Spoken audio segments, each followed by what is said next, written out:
قدیر سے اطاعت واجب نہیں ہوئی ہے علی کی۔ اسلام کے پہلے دن سے جب رسول نے سب کو جمع کیا، پہلی اسلام کی دعوت کی اور کہا میں وہ پیغام لے کر آیا ہوں جو مجھ سے پہلے کوئی نہیں لایا۔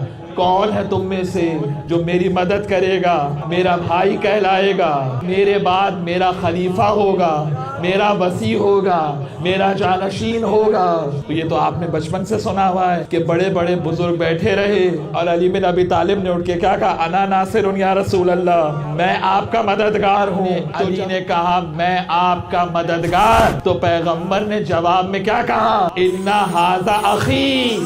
دیکھیں نا جا کے، کیوں نہیں ہمارے جو انوسنٹ بیچارے برادران اہل سنت ہیں جن کو مولویوں نے بے وقوف بنا کے رکھا ہوا ہے، سیدھے سادے لوگ ہیں بیچارے، ملا نے بتایا نہیں کبھی کچھ، انہیں کہاں سے پتا چلے؟ جا کے دیکھیں اپنی کتابوں میں کہ کیا یہ لکھا ہوا ہے یا نہیں، تاریخ کی کتابوں میں دیکھیں، حدیث کی کتابوں میں دیکھیں، لا تعداد اہل سنت کی کتابوں کے اندر موجود ہے یا نہیں کہ اسلام کی پہلی دعوت ہو رہی ہے، تبلیغ اسلام کا اعلانیہ تبلیغ کا پہلا دن ہے، اور پیغمبر علی بن ابی طالب کے لیے کہہ رہے ہیں اِنَّ ھَذَا أَخِي، یہ میرا بھائی ہے، وَوَصِی، میرا وصی ہے، وَخَلِیفَتِی مِن بَعْدِی، میرے بعد میرا خلیفہ ہے۔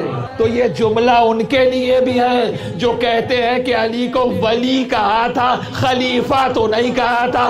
ارے اسلام کے پہلے دن علی کو خلیفہ کہا ہے، اسلام کی دعوت کے پہلے دن علی کو خلیفہ کہا ہے، خلافت کا اعلان ذوالعشیرہ میں ہوا ہے۔